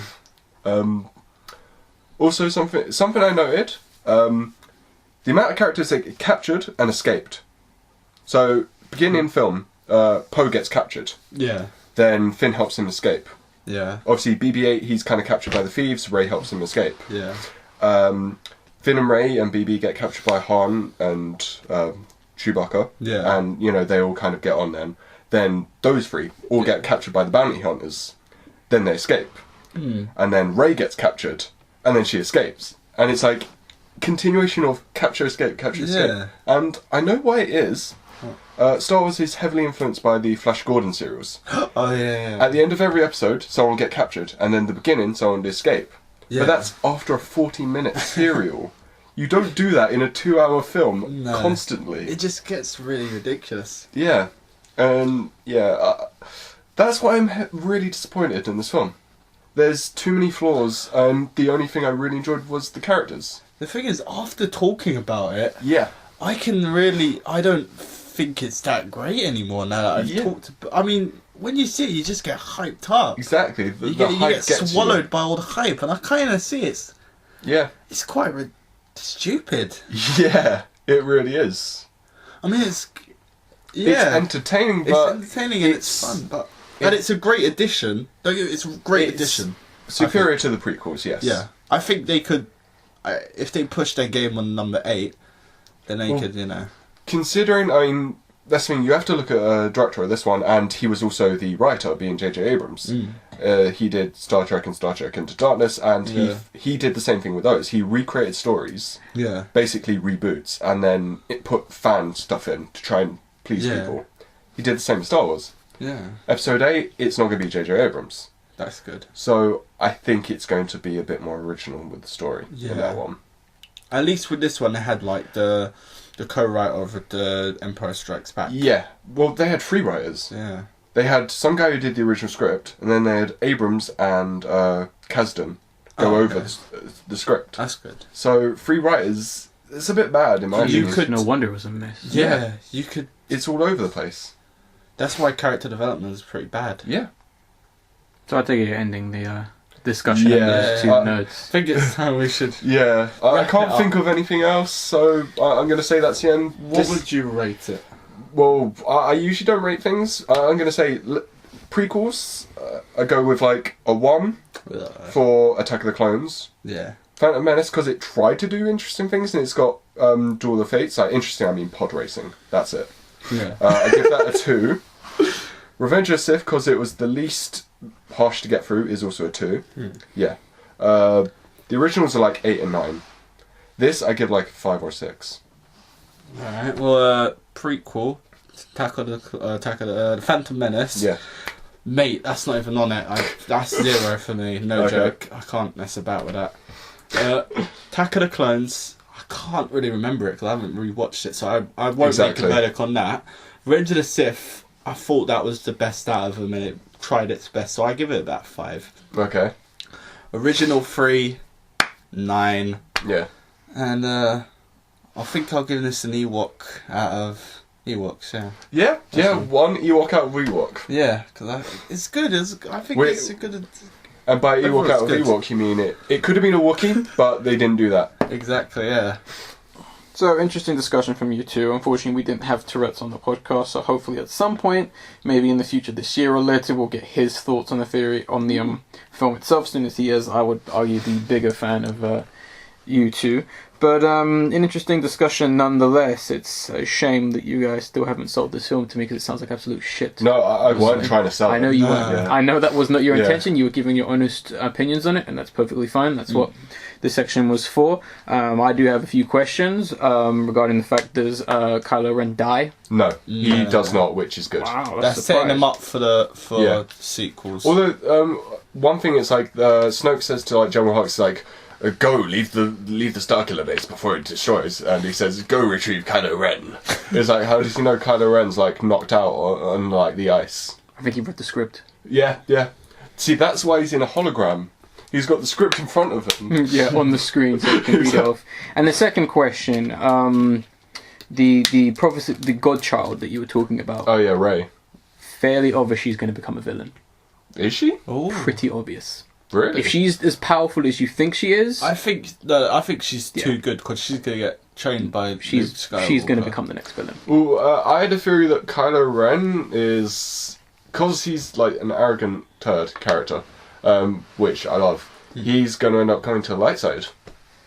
That would be good. But you still need your villain. Yeah, that'd be Snoke. Snoke is the main one. Yeah, Supreme Leader Snake. It's like the original trilogy, isn't it? Exactly.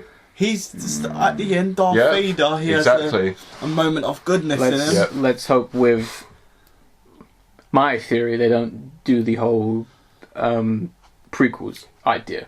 That's what I'm getting at. Oh right, yeah. See what I mean? Yeah. Because destined to be.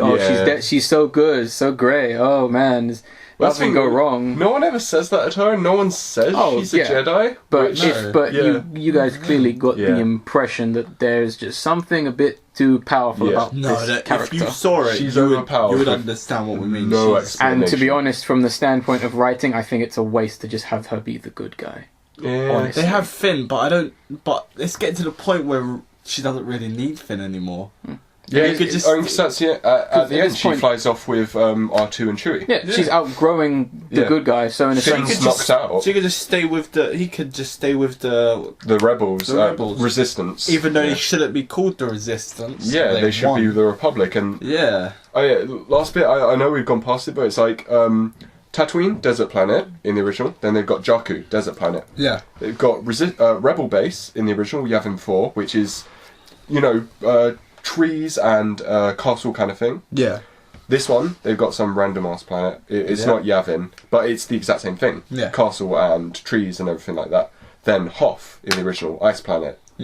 This, they've got Starkiller base. Ice planet. They're copying the same kind of planets. They are. They're playing it way too safe. Yeah. Because it's like poetry, so they rhyme. That's me. I put that down on my notes. If I had to keep, the exact thing. Throughout this whole film, you could keep saying it's like poetry. It rhymes to almost everything except for the new characters. That's the best thing they have. The new characters. Yeah, that's. Okay, well, so we've pretty much talked about the film to great length, so we need to pretty much wrap up the podcast since we're running over time. I did have a second discussion, which is obviously spoiler-free regarding Star Wars, and that seems to be the odd conspiracy regarding Disney's serious and malicious attempt to advertise and put Star Wars in your face over the last 6 months. It's been absolutely painful for both fans and anyone who doesn't care, because I guess their tactic is, what do you mean you don't like Star Wars? What's wrong with you? And to then get the fans to say, what do you mean you don't like Star Wars? What's wrong with you? Aren't you hyped for the, as I'll say in a later quote, the greatest film ever being released? And they even have a quote like every movie has a... every generation has a Star Wars. And every generation has a movie-defining thing. It's like, Would you say Star Wars Force Awakens defines a generation? No. I'd say Alvin and the Chipmunks. Or Boyhood. Yeah. But essentially, regarding this whole conspiracy regarding the marketing, which is absolutely terrible in Star Wars and all this and the film fights, I think it's best to say, and I think it's been said on the podcast before, within this country, all the IMAX cinemas were bought up by Star Wars for the first month, so that absolutely every single person can see this film in the best quality. You have no option now. Yeah. It's a nice gesture, obviously. Just being friendly. Just buying cinemas. Also the fact that all three of us plan to see the Christmas-themed horror film Krampus. Yeah. And to which, as of recently, the film has been disappearing out of cinemas, to which the point where I can only find it as of right now within 3 cinemas in this country being shown. Jeez. One showing it every other every other hour, and then the other 2 showing it from about 9 to about 12. What places are these? Huh? What places? They're far out in like west and east. God. Like I'm talking like, for one of them has a screening at about 11, and it's like, wow, we have to leave at 10 to get to somewhere in southeast, west east London to watch Krampus for an 11 o'clock showing. Wow. Bloody hell. I think this could easily, you can easily bring this up as a conspiracy. It's the fact that Star Wars is pretty much either scared this film out of cinemas, or they knew this beforehand and went, right, 2 weeks is up, we're taking the film out of there, we are not having it get slaughtered and forgotten about, or Disney simply paid them off, perhaps. I think it's a mix of both. Definitely. Possibly. Also, the fact that other than the Chipmunks, the road trip was originally going to be the road trip is the road best. Chip, CHIP, was originally going to be released on the December 25th Christmas, but for some reason, last minute, its release date was moved up to the 18th of December, the same day Star Wars was released somewhat internationally, but mainly for America. A new challenger appears. Clearly, I mean, I don't know if this is Fox trying to steal their thunder, as soon as Fox originally did own the Star Wars trilogy, and I'm guessing in some kind of misguided attempt, they've gone, yeah, Chipmunks, that's going to take away some of their profit. Yeah. Well, it's definitely a rival to be considered. It's like they're thinking, do you know how we can show him for twitching? We put Alvin on their release date and see how many people we get instead of them. And it's like, how much has it made so far? $3. 4.1 million. Okay. Yeah. From a 19 million budget, yeah. Yeah. Ooh, 90 million on that shit. And the last kind of weird point I have is the fact that Quentin Tarantino's The Hateful Eight, a film I am still... Well, I was going to be considering it like the film to look forward to this year, but we're not getting it until... next month. Essentially, he was going to be showing at the Los Angeles Cinerama Dome, excuse me, for the 25th, to which he's now been said that he can't have that spot because Disney have threatened to pull Star Wars from that cinema chain if they show Quentin Tarantino's film, the 70mm showing of it, to which obviously Quentin Tarantino, being I'm not going to say controversial, being the awesome director he is, pretty much says, it was really bad news and it's fucking pissing me off. As he went on to further say, they are going out of their way to fuck with me, which I think is a very kind of true statement on anyone who is trying to do anything right now. Although this whole situation was kind of debunked in some sense, as there was proof that Disney had already kind of taken the cinema for that slot the day, and Quentin Tarantino wanted it because he's always had all of his premieres at this cinema. So obviously this was a somewhat precious day for both of them. Star Wars got there first. Quentin Tarantino didn't know that, and they went, oh, well, we have to honor Quentin Tarantino, so we'll give it to him. Star Wars freaked the fuck out and basically said, if you show that film, you're not getting Star Wars. I believe, as is quoted, one of the biggest films of all time. Oh, jeez. And I think this is just a massive miscommunication, but I think there is some truth in Quentin Tarantino. I think Quentin Tarantino has the right to be upset, even if he can't get this, which I don't think he has the screening anymore, unfortunately, on the 25th. I think he has every right to be annoyed with the fact that he cannot set a date or even get any... I mean, does anyone even know The Hateful Eight is coming out? Like, no. For fuck's sake. No. I mean, and even this, just consider this, there are only fucking 4 films in the cinema right now. That is Star Wars, The Good Dinosaur, Alvin and the Chipmunks, and then, for America, The Hateful Eight. Yeah. 2 of them are Disney films. Yeah. One is a 20th Century Fox film, the other is Quentin Tarantino film. Both those 2 other guys are being fucked over by Disney. Yep. Well... Alvin and the Chipmunk, now we're going to be fucked anyway. Well, yes. Quentin Tarantino, man, that's quite...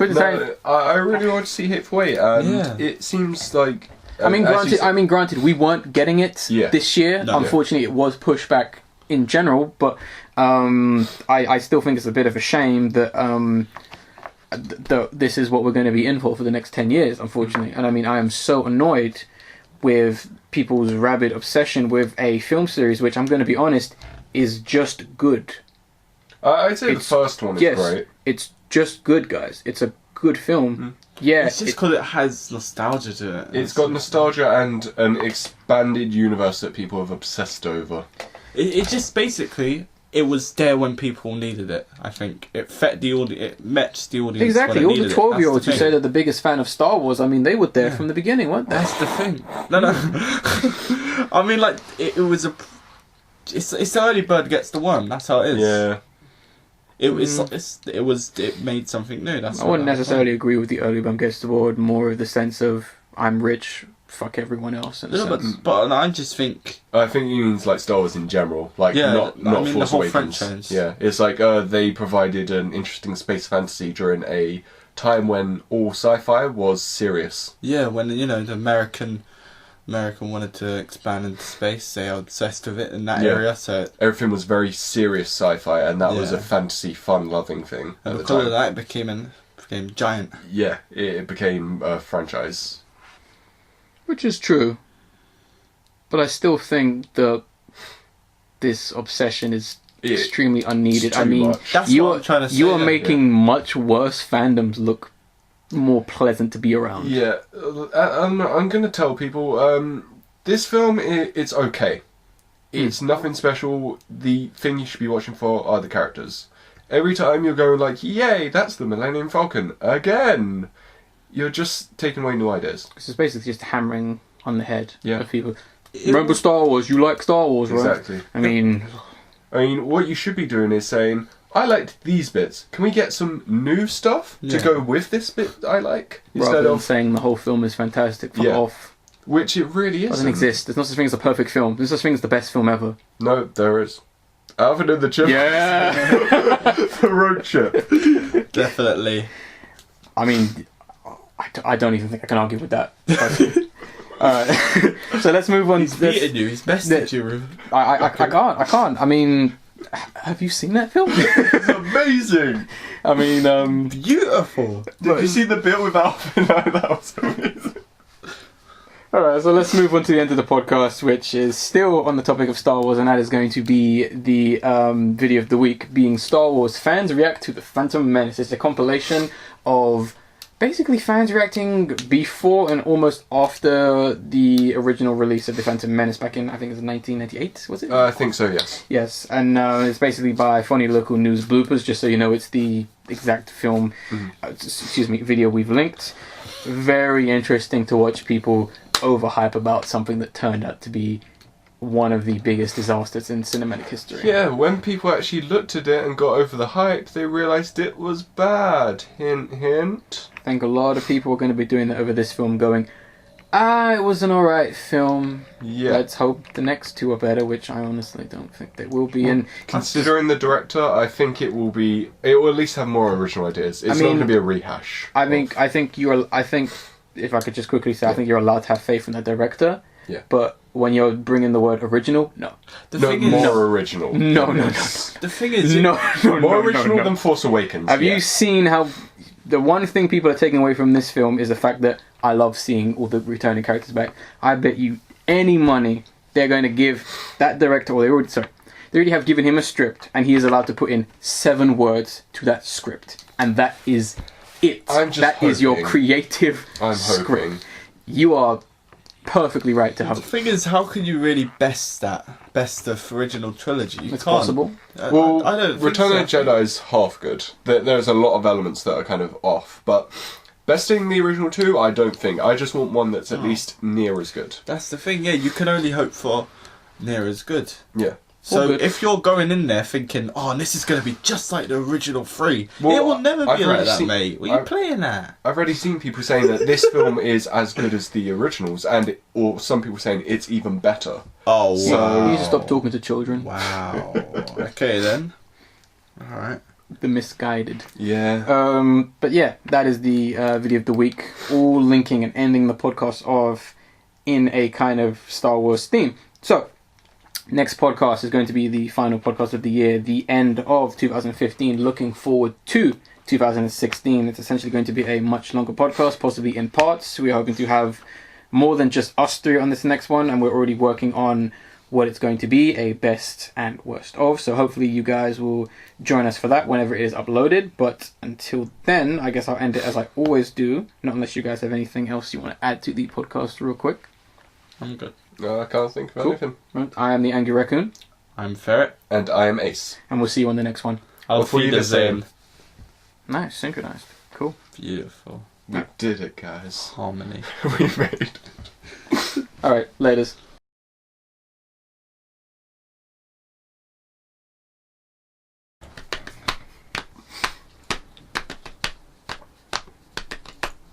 Da-da-da-da.